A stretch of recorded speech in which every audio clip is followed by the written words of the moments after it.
shi kuma wani ke tambaya cewa ya ji wani bawan Allah ya yi bayani akan cewa wai duk mace da ya zamto hotunanta sun yi yawo a social media, a kafafen yada labarai na social media ko bidiyonta, to wai haramun ne a auri wannan matar.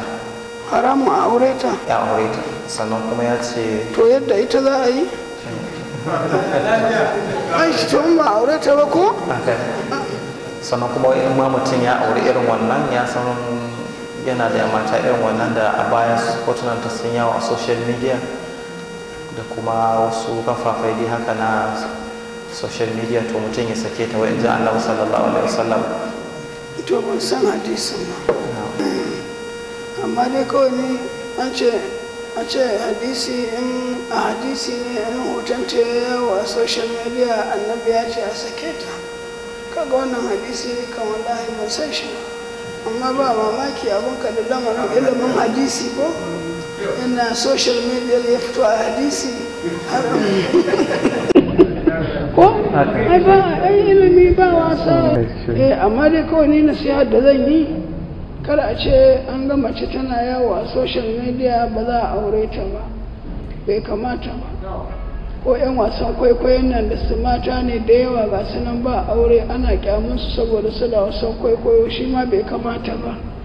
Mutanen kirki su fito su dinga aurensu, in ma ba su da kirki kaga sai a samu a koya musu kirkin, ballantana kuma duk zato ne kawai. da ita matan dai abinda za mu gyara musu, ko za su shiga ma ko ma ina ne dai, su dinga jin kunyar Allah da kunyar bayan Allah. Sai ai abubuwa sai haƙuri.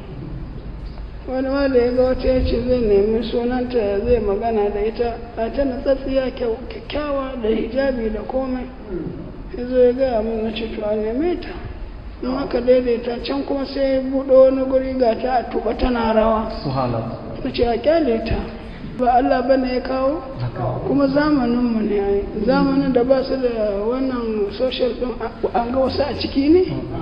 To idan mace ta sa fuskar ta ba ta da aure a cikin wannan, tana son Allah ya ba ta na kirki, Allah ya ba ta miji, to ta kyakkyawar shiga ta nuna ita musulma ce. Idan musulmi ne zai ganta ya ce yana so, kawai shi kenan.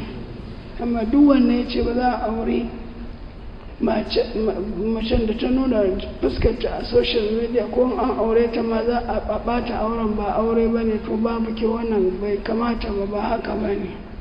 In ba aure ta baya za a yi da ita, to sai a kwashe da 'yan social media da a gaya mana bola da ake zuwa a zubar da su, tun da duk namu ne, mu ne.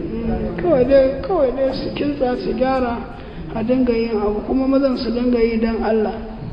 In ka ga yarinya ko ma a ina ne kake so ka aure ta, to ka aure ta, kakka je kai ta yaudara ta, kai ta surutu kai ta ƙarya. Amma da 'yan wasa na fim da 'yan social media, da Allah mu kwantar da hankalinmu, mu dinga auren su. Allah zai ji daɗi, Allah zai so, kuma Annabi zai ga an girmama al'ummarsa. Idan muka zauna muka ce ba za mu aure su ba, muka to ya za mu yi da su? Ko za mu burge Allah ne, ko za mu burge Annabi ne? Ga mata mun ki auren su, kuma ba suna son auren kuma. Idan wata ta shiga wasan kwaikwayo saboda wani uzuri, idan ta sami mutumin kirki ya aure ta, uzurin ba ya kauce ba? Mai nuna kanta a social media, idan ta samu mijin ya aure ta, gobe za ta nuna ne? To ba an rage ba, in ma ɓanna ne? Saboda haka 'yan uwa mu dinga kyautata wa junanmu zato, domin a samu wato yi wa Allah abin da yake so.